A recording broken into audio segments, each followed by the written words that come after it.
chamada de hoje diz respeito a faturamento, ganho no ramo de manutenção e de instalação de aquecedores. É muito comum as pessoas perguntarem por aí, né? Sempre muitos são curiosos em relação à profissão dos outros e como é que é? E aí o cara chega e diz assim: eu quero ser pintor. Aí o pintor lá, bem sucedido, diz: vai passar fome. Fala com o médico também, o professor, todo mundo normalmente se queixa, né? Todo mundo, mas com exceção de algumas pessoas que não, tá? Algumas pessoas falam bem da sua profissão e eu tenho percebido que de uns anos para cá mais pessoas têm falado bem da sua profissão. A gente está aprendendo que quem faz, claro, todo ramo tem suas dificuldades, tá? E nós, enquanto cidadãos, temos características pessoais diferentes. Ninguém é igual, né? Então, a gente às vezes não se dá bem num ramo, se dá melhor no outro. E faturamento é uma coisa que vem junto com o trabalho. Quando é que o faturamento aumenta? Quando a gente consegue organizar o negócio, né? Quando nós organizamos muito bem o nosso negócio e quando nós organizamos a nossa vida, tá?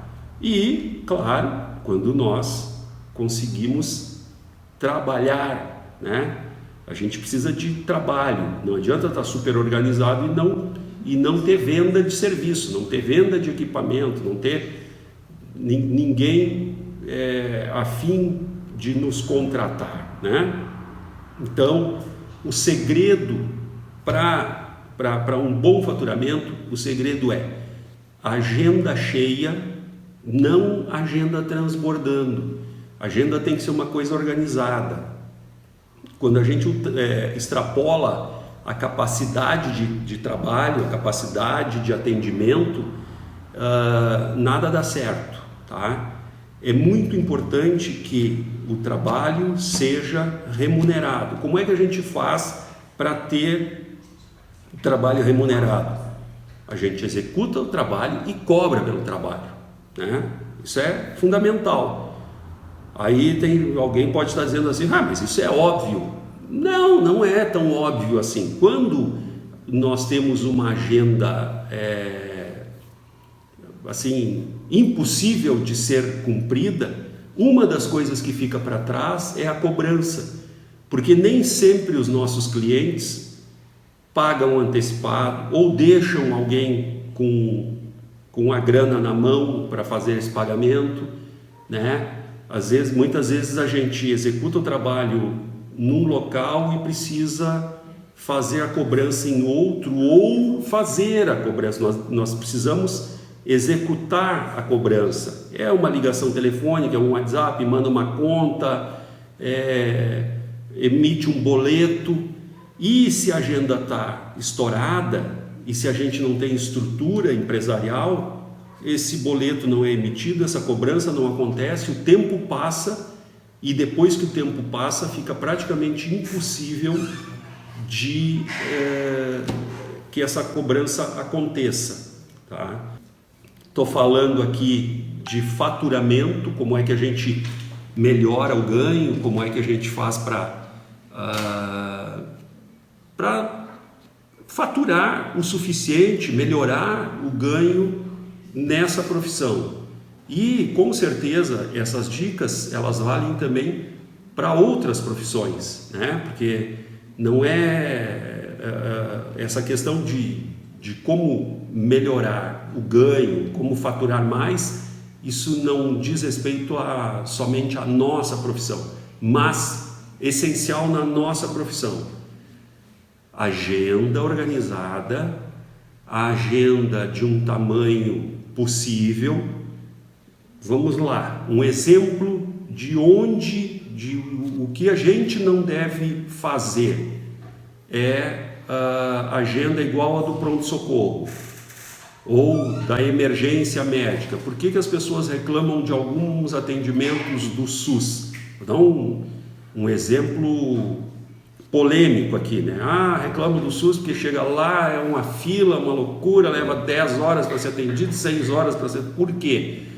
Porque as pessoas chegam, o nome já diz, é emergência, chegam sem marcar, chegam por necessidade extrema, né? Porque aconteceu algum problema de repente e não tinha nada planejado. E aí as coisas acontecem para pior, fica difícil, né, do atendimento, e no final todo mundo se queixa, todo mundo reclama. Reclama o profissional que está lá atendendo, porque ele fica saturado, ele é xingado, ele tem problemas, né, de convivência com quem está para ser atendido, e quem está para ser atendido às vezes está com dor, está com alguma dificuldade, ou muitas vezes está com dor, está com febre, sei lá, e está feita a confusão. No nosso ramo é a mesma coisa. Então, só que dificilmente a gente tem incêndio para apagar. O que, claro, aqui no sul do Brasil, né, onde nós estamos, na serra, o aquecedor estraga num dia de inverno rigoroso, é uma tragédia, é um problemão. Mas, mesmo assim, mesmo sendo urgente, a gente consegue organizar, consegue dizer que não vai hoje, vai amanhã. E por favor, pessoal, não prometam na profissão de vocês com o coração, né? Querendo ajudar. Essa história de querer ajudar às vezes atrapalha, porque a agenda tem que ser rigorosa, a gente ela tem que ser cumprida, ela tem que ser feita, tem que ser executada. Aí, o que isso tem a ver com faturamento? Tem tudo a ver com faturamento. Por quê? Se eu tenho agenda vazia, eu não tenho faturamento. Se eu tenho agenda explodindo, eu estrago meu faturamento. Porque, como eu falei há pouco, para alguns que não haviam chegado ainda, que já haviam chegado, mas, né, para quem chegou agora, a agenda ela tem que estar de um tamanho tal que eu consiga executar o trabalho, que eu consiga executar a cobrança pelo trabalho que eu fiz, tá?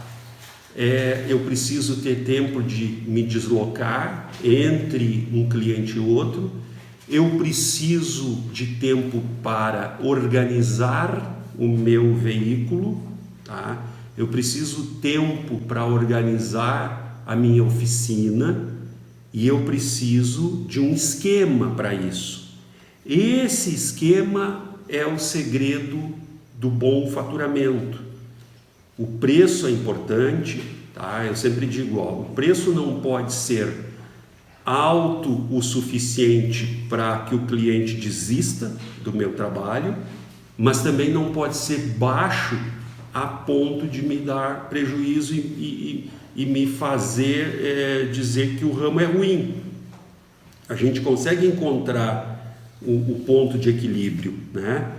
Essa semana foi uma avalanche de pessoas me perguntando: quanto é que eu cobro para isso? O pessoal quer sugestão, porque talvez estejam escutando alguma crítica, alguém pode estar achando caro o trabalho. Por outro lado, pode ser que alguém esteja trabalhando e está sentindo que o dinheiro não é suficiente.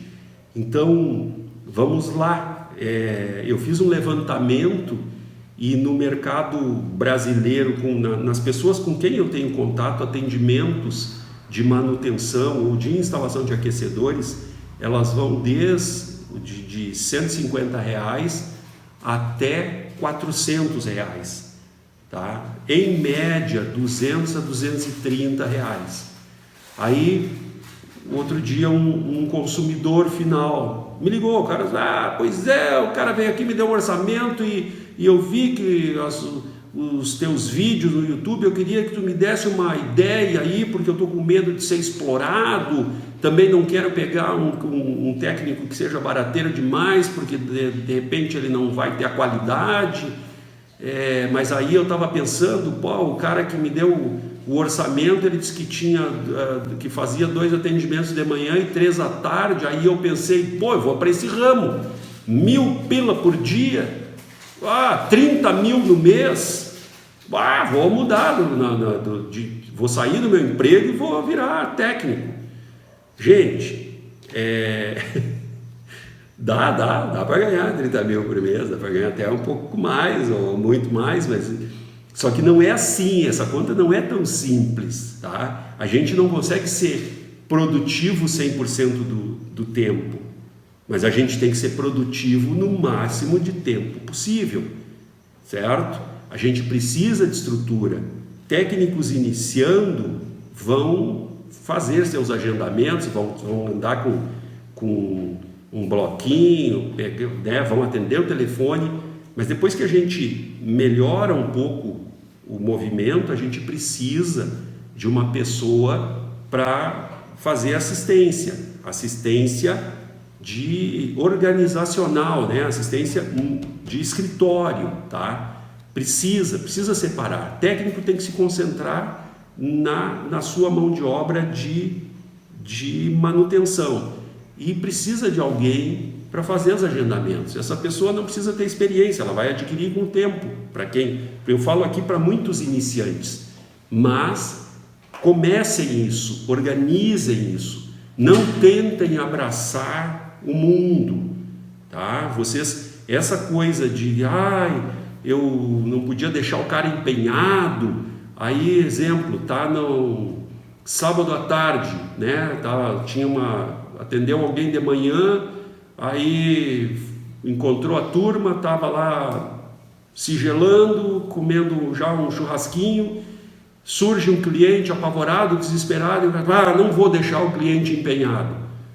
E aí bate o carro ou simplesmente passa numa barreira, tem bafômetro, vai preso.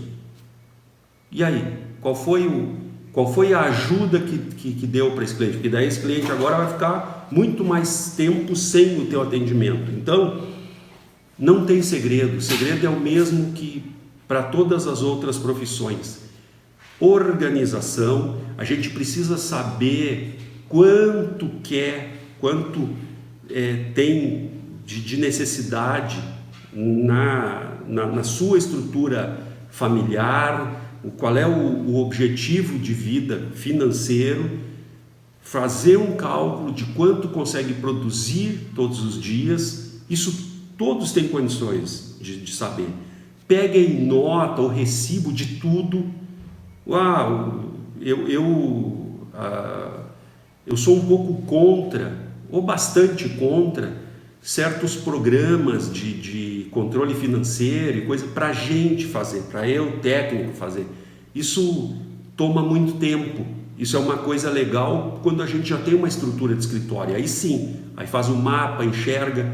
Quando a gente está sozinho, está iniciando, para esses que são iniciantes aí, mas tudo, pega um recibinho, um ticket de caixa, um papelzinho. Se não tem, parou na estrada, pegou um caldo de cana, o cara não tem nada, entra no carro, tenha lá um bloquinho com um papelzinho, anota, escreve lá caldo de cana, e espetinho lá no escritório, lá na oficina.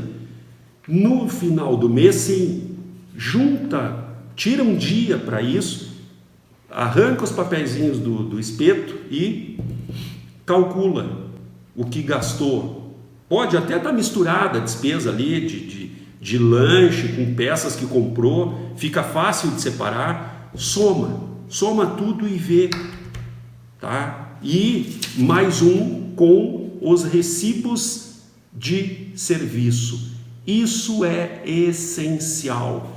Quem já fez o nosso curso online, quem já fez o curso presencial aqui na Comfortec, sabe que eu bato muito nessa tecla.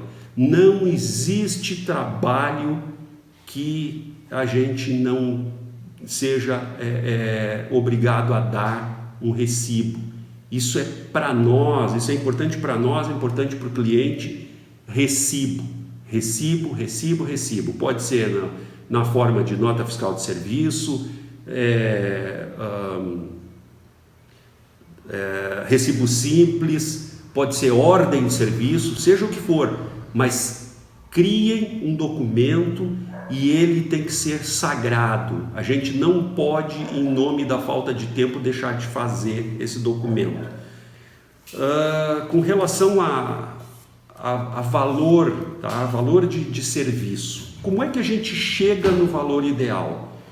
Porque assim, como eu disse mais cedo, né, o pessoal me pergunta muito, Urgel, quanto eu cobro por tal trabalho? Quanto eu cobro? A primeira coisa que eu pergunto é o seguinte: onde é que tu estás?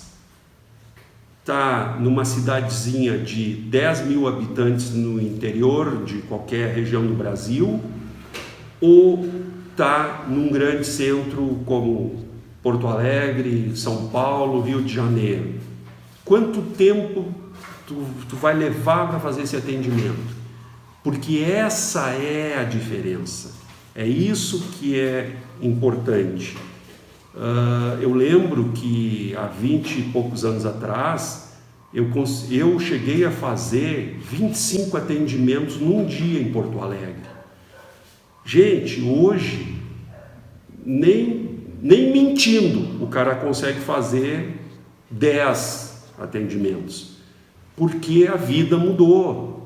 Porto Alegre hoje tem engarrafamento para todo lado o dia inteiro, tem, assim, a grande maioria das pessoas deixou de viver em casas e passou para condomínios, e os condomínios que antes a gente tocava um porteiro eletrônico, né, um interfone, e entrava, agora tem um segurança que liga, pergunta se pode, daí a entrada é diferente, tem que ir para a garagem, tem que fazer um caminho longo, tem que, se entra de carro, tem que revistar o carro, né? Condomínios de casas, condomínios de luxo, que tem muitos hoje, a gente precisa abrir porta-mala, olhar o carro, depois na hora de ir embora também. Isso tudo faz parte da composição de envolvimento, de tempo de envolvimento, né? E eu preciso traçar meu objetivo. Primeiro objetivo qual é? Quanto eu quero ou quanto eu preciso faturar por mês. Aí nesse caso é quanto tem que sobrar de dinheiro. Vamos lá, tem que sobrar 10 mil reais. Essa é a minha meta, eu preciso que sobre 10 mil reais para mim. Todo mundo sabe que empresa tem despesas, muitas despesas, né? Quando a gente faz tudo certinho, paga impostos, tem o carro, e o carro não é só combustível, não é só manutenção, tem a reposição do carro. Então tá, vamos dizer que para me sobrarem 10 mil, eu cheguei à conclusão de que eu preciso 25 mil reais. Eu vou trabalhar em média 25 dias por mês, então eu preciso faturar R$1.000 por dia. Quantos atendimentos eu consigo fazer por dia em média? 5. Perfeito. Matemática simples. Então, em média, os meus atendimentos têm que ter um valor bruto de R$200. É isso. É simples. Agora, não é tão simples atingir essa meta dependendo da situação. Em outras situações, vai ser moleza, vou descobrir que eu consigo faturar 40 mil, né? Então é isso, é uma matemática simples, sem exagero, sem bobar, muita conta. Tracem objetivos e experimentem, né? Sejam realistas. Aí vocês também vão descobrir se o mercado de vocês banca isso, né? Porque é fácil, é muito legal eu dizer assim, eu tenho que faturar 1.000 pila por dia, mas dependendo do lugar que eu estou, nem tem trabalho suficiente para isso. Então, o que eu preciso fazer? Eu preciso abrir o leque, né? Eu diria hoje que numa cidade com 10 mil habitantes, não tem como viver de manutenção de aquecedores a gás, né? Não tem, mas aí eu coloco instalações hidráulicas de água quente, eu coloco instalações hidráulicas de água fria, eu coloco manutenção em metais, bombas, né? Quem trabalha com aquecedores precisa trabalhar com pressurizadores, porque todas as casas que têm um aquecedor instalado, elas têm um pressurizador, elas precisam de um pressurizador, salvo aquelas situações onde o consumidor vai usar, né, o cliente vai usar a água direto da rede pública, aí não vai pressurizador, mas normalmente entra o aquecedor, entra o pressurizador, e aí a gente começa a mexer em pressurizadores, a gente vai descobrir um ramo muito legal que é o das bombas d'água. Já tem bomba de poço, já tem bomba para levar água da cisterna para o reservatório superior do condomínio, quando é o caso de algum lugar que tenha já né, prédios mais altos. Os hotéis precisam de bombas d'água, o pessoal que mora no interior precisa bomba de água para o poço. Tem tanta coisa legal para fazer, então a gente consegue agregar trabalhos e produtos, né? E aí vem a venda de produtos. Quando eu iniciei, era muito difícil a vida de um técnico avulso com pouco dinheiro que quisesse se tornar comerciante de aquecedores. Esse quadro mudou. Hoje, qualquer pessoa que compra, que seja revendedor, que queira ser revendedor, comprando uma peça de cada vez, né, de aquecedor ou pressurizador, ele consegue ter lucro com isso. Os fabricantes mudaram a postura, investem em técnicos nessa coisa de comércio. Então, claro, vai ser diferente a política de atendimento em relação a um grande comprador, mas é possível e a gente vai agregando. Então, mão de obra específica, mão de obra mais abrangente, né? Mas assim, importante, sempre aprendendo, estudando. Quem é técnico não pode nunca parar de estudar. E esse estudar, que eu digo, nem sempre significa ir para a sala de aula, nem sempre significa adquirir o nosso curso. Isso é importante, precisa, porque abre os caminhos, mas quando eu falo estudar, que é estudar sempre o tempo todo, principalmente ler todos os manuais de equipamentos novos que chegam na mão de vocês. Esse é o estudar para sempre. Um exemplo, o cara faz uma faculdade de direito, se torna um advogado. Agora estou formado, deu. Não, o cara vai passar o tempo inteiro se atualizando, lendo novas leis e artigos e sei lá o que mais. No nosso ramo também. Fez o treinamento aqui, deu o pontapé inicial, continua lendo, continua estudando os equipamentos, sugere para a gente, para outros aí que estejam no ramo da transferência de conhecimento, sugiram cursos. A gente vai atrás, a gente busca, a gente faz, a gente passa, né? E não pode ficar para trás, não pode se desatualizar, tá? Uma coisa hoje também que é extremamente importante, como é que a gente divulga o nome para o serviço? A internet está aí, né? Ao contrário do que muitos pensam, a internet não é grátis, tá? A internet, a divulgação, ela é paga, ela tem um custo, mas esse cálculo tem que ser feito. Às vezes o pessoal não investe na internet porque acha que é caro demais, só que daí não tem retorno de uma coisa que não investiu. Então, com cautela, meçam, divulguem, procurem saber na sua região o que o pessoal pesquisa, como é que faz. Aquela divulgação boca a boca, como se diz, né? As indicações, elas valem muito. O tempo é também valioso.